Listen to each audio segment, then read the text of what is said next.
What was it that persuaded thousands of angry country people to march upon Exeter in the summer of 1549?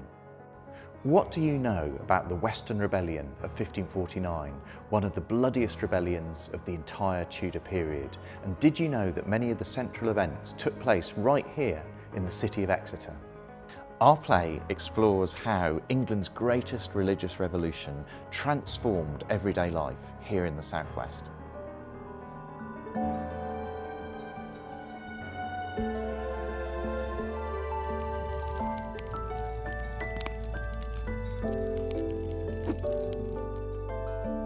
Welcome to Exeter Northcott Theatre. Today we're exploring the rich history that forms the backdrop to Sarah Dickinson's new play, The Commotion Time. Join me as we take a journey through time to explore the fascinating series of events that helped to shape Exeter's civic identity.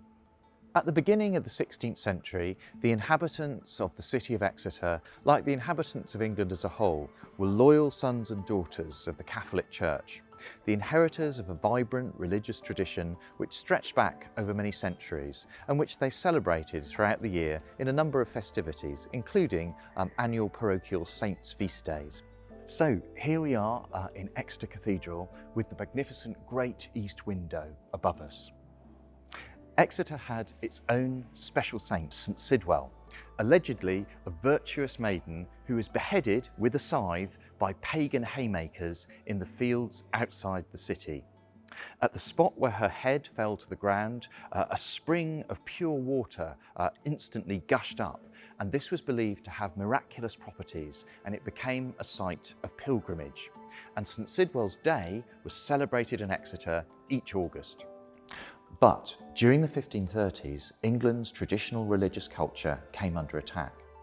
Henry VIII took the decision to break away from the Catholic Church, led by the Pope in Rome, and to set up his own independent English Church. Henry's next step was to dissolve the monasteries right across the whole kingdom and to seize their wealth. Many English people were very unhappy about this, and here in Exeter, a group of local women got together in order to try and protect their local monastery, St Nicholas Priory, the building that I'm sitting in today. The women seized weapons, made their way to the monastery and chased out the workmen who were in the middle of dissolving it. Then they barricaded themselves in the building and tried to defend it against those who would despoil it. In the end, however, these women were forced out and Henry's dissolution went ahead here just as it did all over the rest of the country. Eventually, the English people accustomed themselves to Henry's religious changes, but nevertheless a great deal of unhappiness continued to simmer beneath the surface. But in 1547, Henry VIII died and was succeeded by his son Edward, who was only a child. The boy king's advisors swiftly pushed his regime in a radical Protestant direction. Orders now came down from London that the images of saints in the churches should be destroyed, the images of saints in the stained glass windows should be torn down, and that the church ales should cease at once. Church ales were traditional parish feasts which had been held on the saints' days of individual churches across the kingdom. And these feasts were usually held in guild houses or church houses.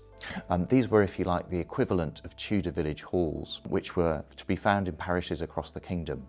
And our play, The Commotion Time, is centred on one of these guild houses, a building which stood in the little Cornish parish of Poundstock, which lies just across the Devon and Cornwall border. All of this was bad enough, but worse was soon to follow. News now began to trickle out that the government was intent on abolishing the traditional Mass, which had always been said in the holy tongue of Latin, and replacing it instead with a new Book of Common Prayer in English, something that many religious traditionalists would have regarded as rank heresy. When the new book was introduced in June 1549, the parishioners of Stamford Courtenay, a little village which lies some 20 miles away from Exeter to the north of Dartmoor, refused to accept it.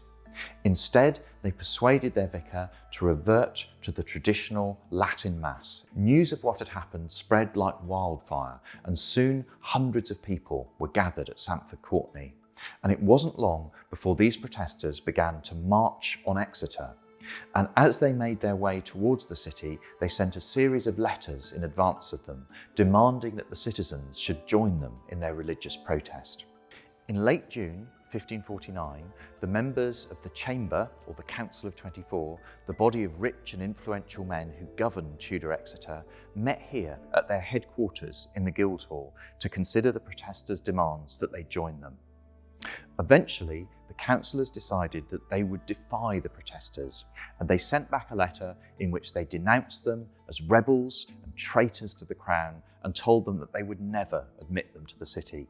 And immediately afterwards, they sent out a series of orders for the town walls to be repaired, for guards to be mounted, and for the whole of Exeter to be put into a state of defensive preparedness. On the 2nd of July, a force of some 3,000 rebels advanced upon Exeter and established themselves around the city. They occupied the extensive suburbs which lay outside the city walls, and they established a series of camps around the city. The main one was the camp on St David's Down, which was a little hill which stood to the north of the city and on which Exeter College stands today. And if you look over the wall, you can just see the college peeping out from behind that oak tree. Throughout the rest of July, more and more men came in to reinforce the besiegers from Devon and from Cornwall, and a series of bloody encounters took place all the way around the city walls as the attackers strove desperately to break in and the defenders tried just as desperately to repel them and keep them out. There were many Cornish tin miners in the rebels' ranks, and these men dug a deep tunnel or mine underneath the city's west gate. Their plan was to pack that underground cavity with explosives and then use them to blow the gate sky high.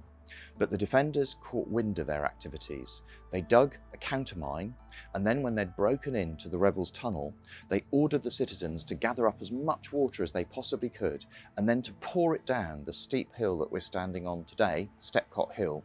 And once they'd done that, they diverted all of the water into the rebels' tunnel, and that completely flooded their works and thus ended the threat from that particular quarter. So here we are on top of one of Exeter Cathedral's magnificent towers, and from here we get a brilliant view of the surrounding countryside, just as the defenders would have done at the time. Far to the east, the hills in the distance, we can see where Lord Russell was desperately attempting to raise a royal army to relieve the city, but he found that because most local people supported with the protesters, they wouldn't come in to help him. But eventually, late in July, several powerful bands of mercenary soldiers from the continent arrived to reinforce him: Italians, Burgundians and Albanians. And with his forces stiffened by these dogs of war, Russell at last felt able to move over onto the offensive, and during the early days of August he actually defeated the rebels in a series of pitched battles fought in East Devon, driving them backwards. On the night of 5th of August, the remaining rebel besiegers abandoned their camps before the city and fled. And next morning, looking out over the city walls, the defenders saw Lord Russell's army advancing from the direction of Topsham, which we can see just down by the estuary there, advancing to relieve them. There was huge joy and celebration in the city when Russell's troops finally arrived, but of course many religious traditionalists within the walls secretly mourned the defeat of the insurgents.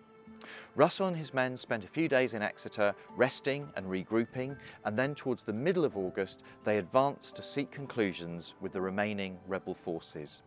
And in a bitter battle fought at Stamford Courtenay, Russell completely defeated the remaining insurgents, killing many hundreds of them on the spot.